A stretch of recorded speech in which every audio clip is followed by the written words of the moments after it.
I was arranging flowers in my garden when I heard my daughter-in-law Emma telling her sister that I was too old and stupid to manage my own restaurant empire, and that she'd have me declared incompetent within 6 months. I kept pruning my roses like I hadn't heard a word, but inside, I was already planning her downfall. If you're watching this, hit subscribe and let me know in the comments what you would have done, because what happened next will blow your mind. At 68, I should have been enjoying my golden years. Instead, I was standing in my own backyard, listening to the woman my son married plot my destruction. My name is Victoria Castellano, and I built Castellano's Italian Kitchen from a single food truck into a chain of 12 restaurants across 3 states. My late husband Antonio and I started with nothing but recipes from his grandmother and a dream. Now, apparently, I was too senile to run the business I'd spent 40 years building. The old woman barely remembers what day it is, Emma whispered to her sister Claire, both of them seated at my patio table, sipping the expensive wine I'd served them. Yesterday she asked me the same question 3 times.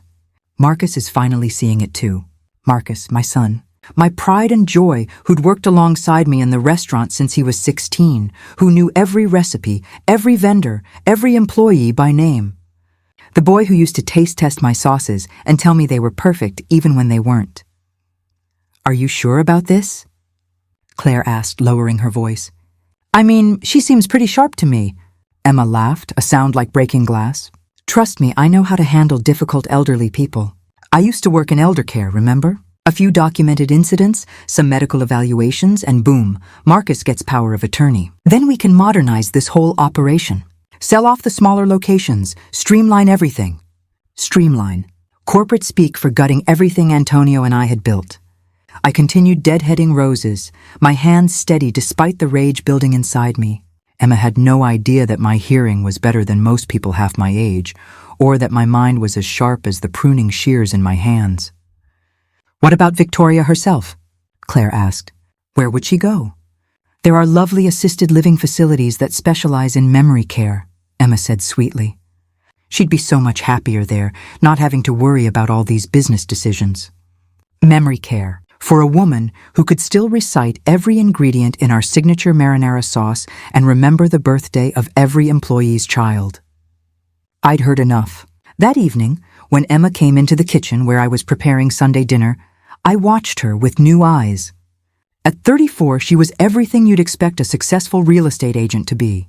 Polished, confident, with that fake warmth that could sell ice to penguins.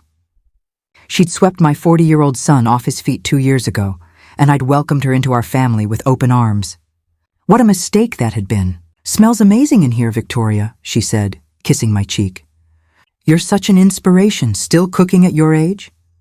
At my age. Like I was ancient instead of a vibrant woman who still worked 60-hour weeks. Family recipes, I replied, stirring the sauce. Passed down through generations.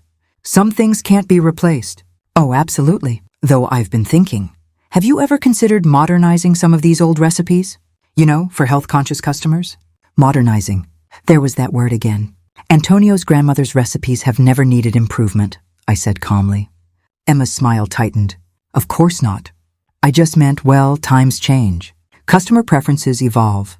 Some things are worth preserving exactly as they are. Mom, everything okay in here?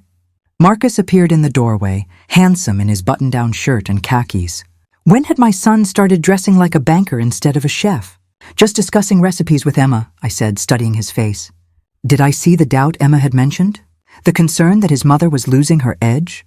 The marinara smells incredible, he said, but there was something different in his voice. A carefulness that hadn't been there before. Over dinner, I watched them both carefully. Emma dominated the conversation, talking about her latest real estate deals, her yoga classes, her book club.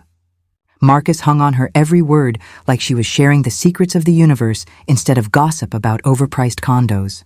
Marcus was telling me about the trouble you've been having with the Highland location, Emma said, cutting her chicken with surgical precision. The staffing issues, the equipment breakdowns. I hadn't mentioned any staffing issues to Marcus because there weren't any. What staffing issues? Marcus shifted uncomfortably. You know, Mom, last week you were frustrated about the new server who couldn't remember the specials. I remembered that conversation. It had been about one server on her first day who was nervous and made a few mistakes. Hardly a crisis. Every restaurant has a learning curve with new employees, I said. Of course, Emma agreed quickly. It's just that running 12 locations must be exhausting. Have you ever thought about scaling back? Maybe selling a few of the smaller ones? There it was. The first move on the chessboard. The restaurants are doing very well, thank you. Oh, I know they are. I just worry about you taking on so much responsibility. Maybe it's time to let Marcus take on more of the administrative burden. Marcus nodded eagerly. I've been thinking the same thing, Mom. I could handle more of the day-to-day operations. Take some of the pressure off you. The pressure I'd never complained about. The pressure that kept me energized and engaged with the world. We'll see, I said, which was my polite way of saying, over my dead body. After they left, I sat in my study looking at photos of Antonio and me over the years. Opening our first restaurant, celebrating our 25th wedding anniversary, the day Marcus graduated from culinary school. In every picture, I was vibrant, engaged, fully present. Emma wanted to put that woman in a memory care facility. Well, Emma was about to learn that my memory was working just fine. The next morning, I made 3 phone calls. The first was to my lawyer, James Morrison, who'd handled our business affairs for 20 years. Victoria, what can I do for you? James, I need you to research someone for me. Emma Castellano, that's her married name. Emma Rodriguez before that. I want to know everything. Employment history, financial background, any legal issues. May I ask why? Call it an old woman's intuition. James chuckled. Your intuition has served you well in business. I'll have something for you by the end of the week. The second call was to my accountant, Helen Park. Helen, I need a complete audit of all business accounts that Marcus has access to. Everything. And I need it done quietly. Is there a problem? I hope not, but I want to be sure. The third call was to someone Emma definitely didn't know existed. My nephew Danny, who worked in corporate security and specialized in background investigations. Aunt Vic, what's going on? I need you to look into my daughter-in-law.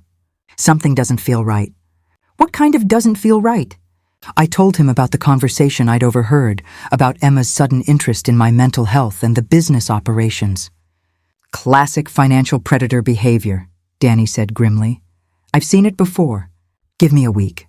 While I waited for information, I started paying closer attention to Emma's behavior.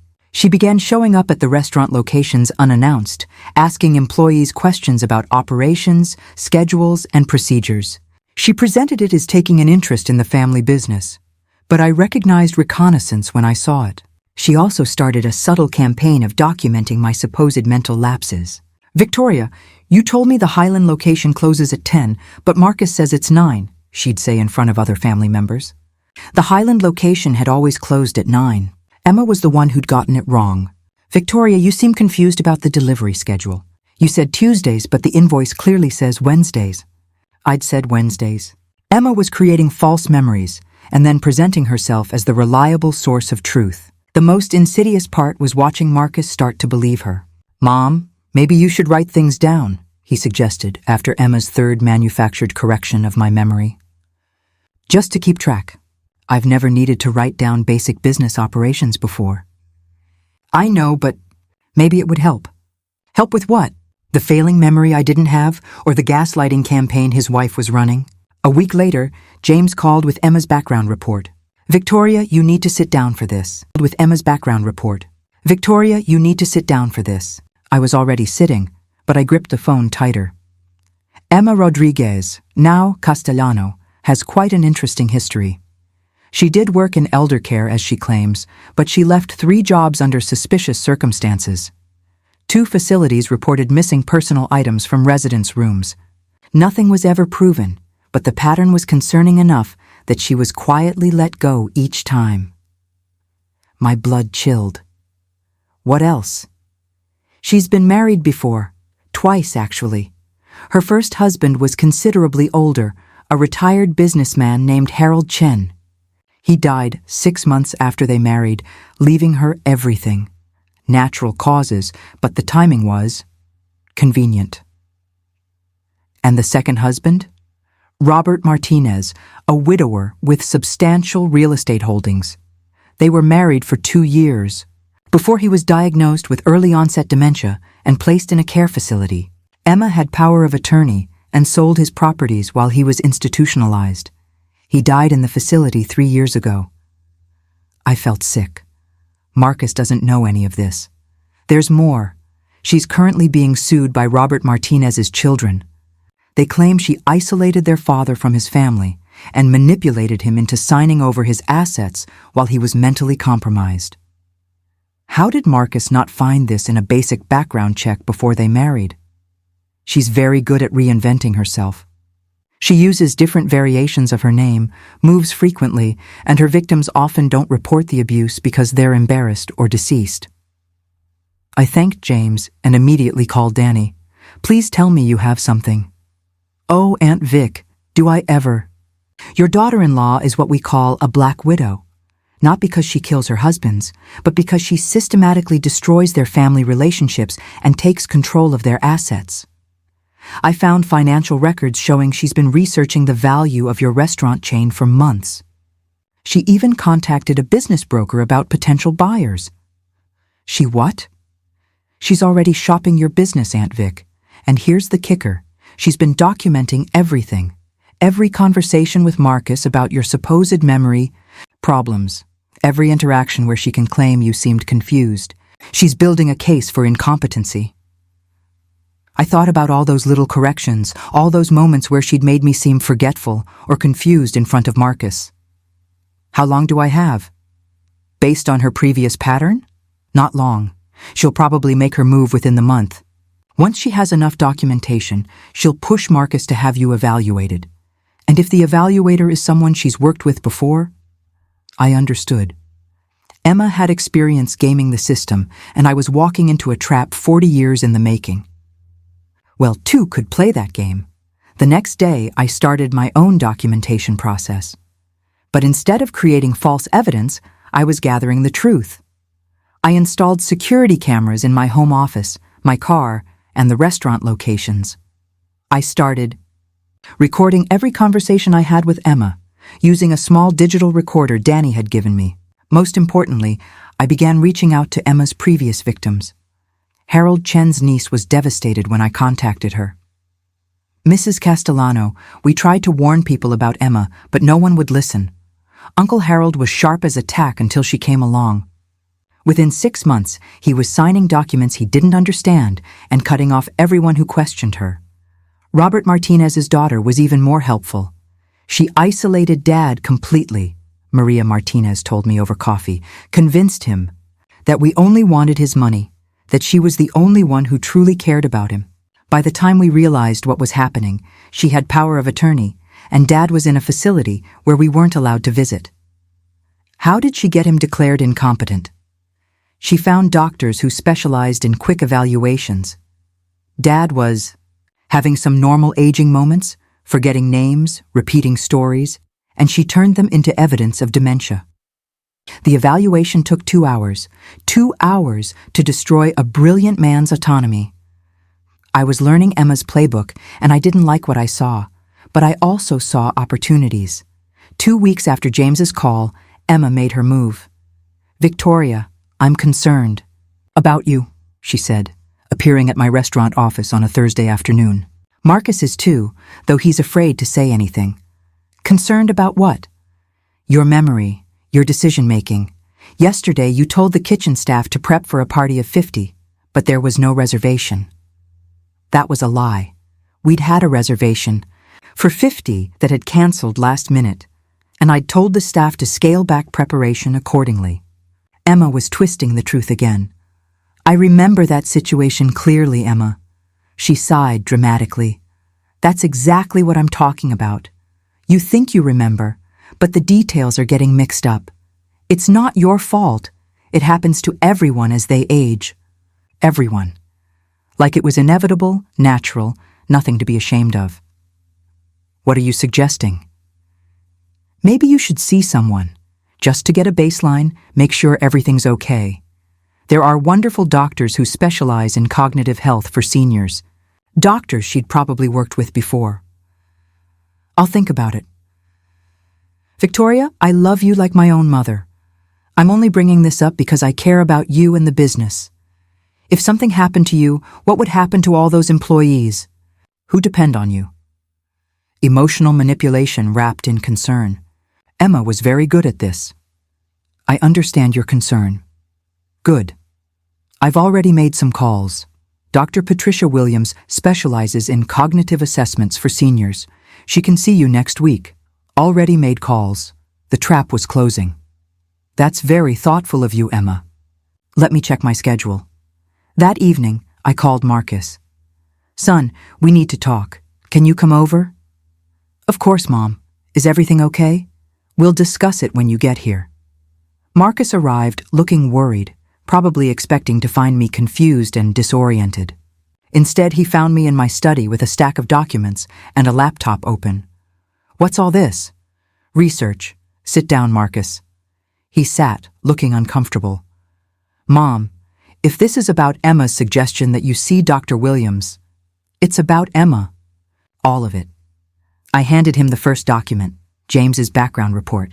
Read this. I watched my son's face change as he read about Emma's employment history, her previous marriages, the suspicious circumstances surrounding her relationships with older men. This can't be right, he said finally. Emma told me her first husband died in a car accident, and she never mentioned being married twice. She's been lying to you, Marcus, about everything. I showed him the financial records Danny had, uncovered, the evidence of Emma researching our business value, her contacts with potential buyers. She's not interested in taking care of me, son. She's interested in taking everything I've built and selling it off, piece by piece. Marcus stared at the documents like they were written in a foreign language. But she loves me. She loves our family. She loves what our family represents: security, money, assets she can control. I played him one of the recordings, Emma telling her sister about her plans to have me committed. Marcus's face went pale. When was this recorded? 2 weeks ago, in my own backyard, while she was drinking my wine and eating my food. I don't understand. She's been so concerned about you, so helpful.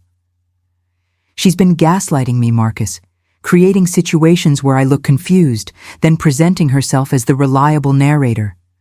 Haven't you noticed that I only seem to have memory problems when Emma's around?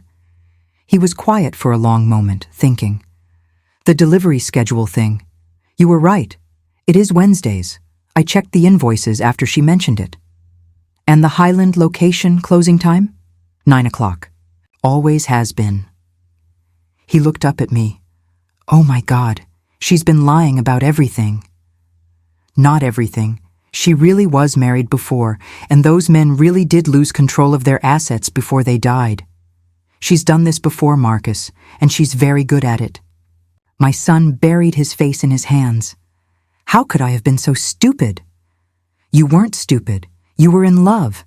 Emma is a professional manipulator. This is what she does. What do we do now? I smiled. Now we turn the tables.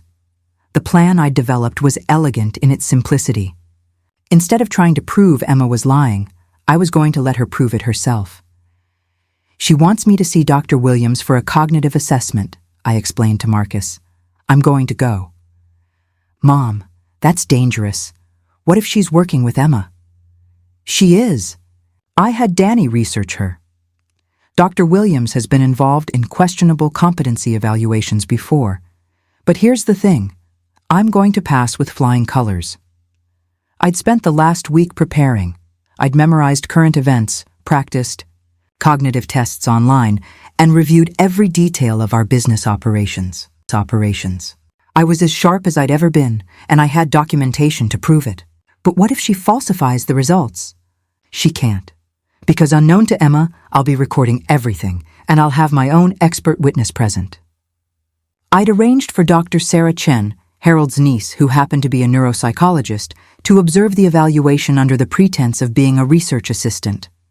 Emma wants me declared incompetent based on false evidence, I continued. When I pass a legitimate assessment, it will expose her entire scheme. Marcus was still processing everything. She really doesn't love me, does she? I think she loves the idea of you. The successful restaurateur with the wealthy mother. But love? Real love doesn't involve plotting to destroy someone's family.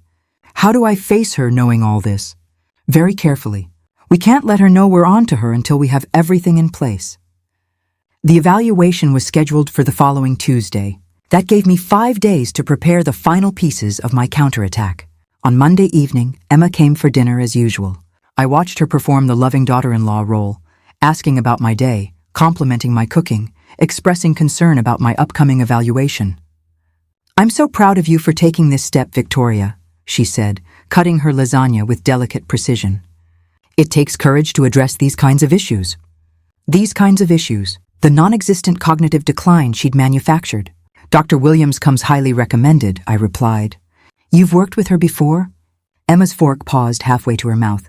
"I researched several doctors before choosing her. She has an excellent reputation." "I'm sure she does."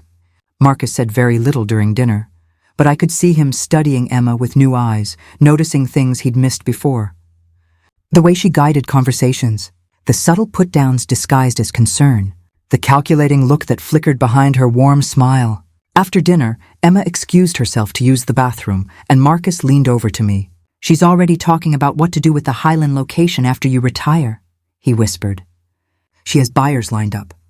I patted his hand. "Tomorrow, son. Everything changes tomorrow." Tuesday morning arrived gray and drizzly, which seemed appropriate for what I hoped would be the end of Emma's reign of manipulation. I dressed carefully, professional but not trying too hard, competent but not intimidating. I wanted to look exactly like what I was, a sharp, capable businesswoman who had no intention of being put out to pasture. Emma picked me up at 10, chattering nervously during the drive to Dr. Williams' office. "Remember, there's nothing to be embarrassed about if the tests show some decline," she said. "It happens to everyone. The important thing is getting the help you need." "Of course, dear." Dr. Williams' office was everything I'd expected.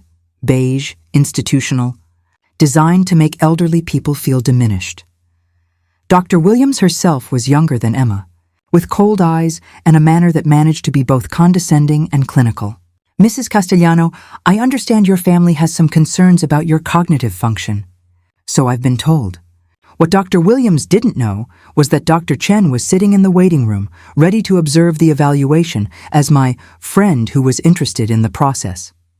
She also didn't know about the recording device in my purse, or the fact that Danny was monitoring everything from his car outside. The evaluation began with basic questions: my name, the date, current events. I answered everything perfectly. Dr. Williams moved on to memory tests.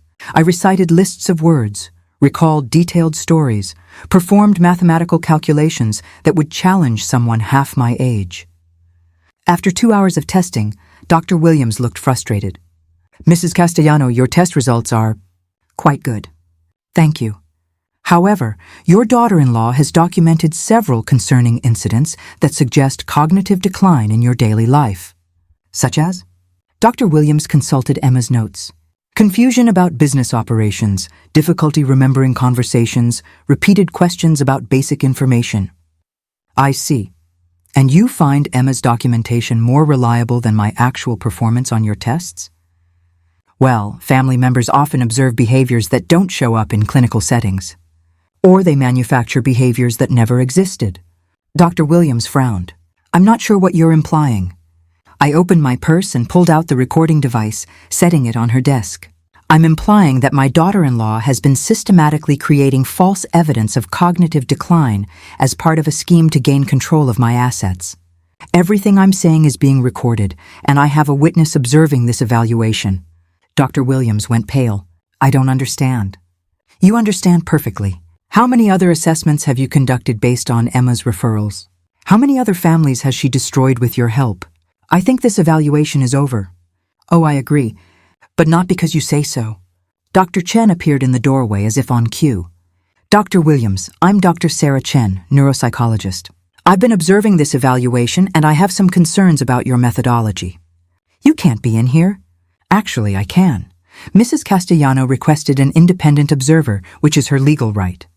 I stood up, feeling more powerful than I had in months. "Dr. Williams, you'll be hearing from both my attorney and the state medical board. Emma will be hearing from the police." We walked out of that office, leaving Dr. Williams with her mouth hanging open and her medical career in ruins. Emma was waiting in the parking lot, probably expecting to comfort me after my devastating cognitive failure. Instead, she found me walking out with Dr. Chen, very clearly in full possession of my faculties. "Victoria? How did it go?" "Beautifully. Thank you for asking." Emma looked confused. "I don't understand. Dr. Williams said the evaluation would take most of the afternoon." "It ended early. I passed with flying colors, Emma. Turns out there's nothing wrong with my memory after all." I saw the moment Emma realized her plan had failed. Her perfect smile faltered, and something cold flickered in her eyes. "That's wonderful news, isn't it? Dr. Chen here is going to help me file a complaint against Dr. Williams for conducting fraudulent evaluations. You wouldn't know anything about that, would you?" "Of course not. I just wanted to make sure you were okay." "How thoughtful. Well, since I'm clearly fine, I suppose we don't need to worry about power of attorney arrangements or assisted living facilities." Emma's face went white. "I never mentioned assisted living." "Didn't you? I could have sworn I heard something about memory care facilities. But then my memory is apparently much better than anyone thought." I left Emma standing in that parking lot and drove home with Dr. Chen, feeling like I'd just won the lottery. But the real confrontation was still to come.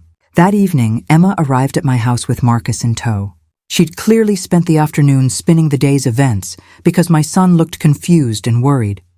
"Mom, Emma says you were hostile during the evaluation, that you made accusations about Dr. Williams."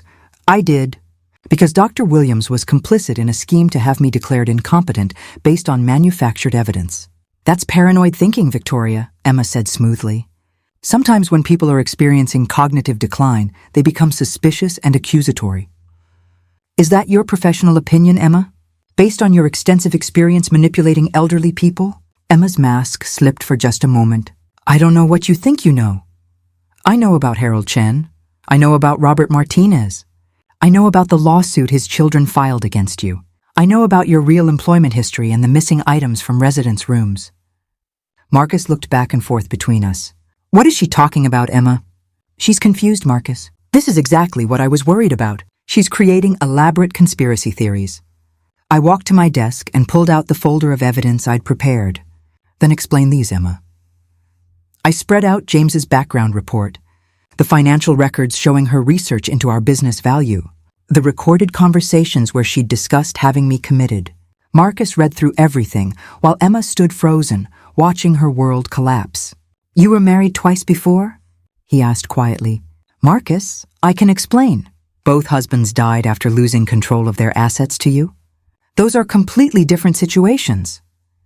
You've been researching the sale value of our restaurants?" Emma's composure finally cracked. "You don't understand. I was trying to protect the business." "Protect you? Your mother is too old to be running 12 restaurants. She's going to run them into the ground." "My mother built those restaurants from nothing. They're more successful now than they've ever been." "She's 68 years old, Marcus. She can't keep this up forever."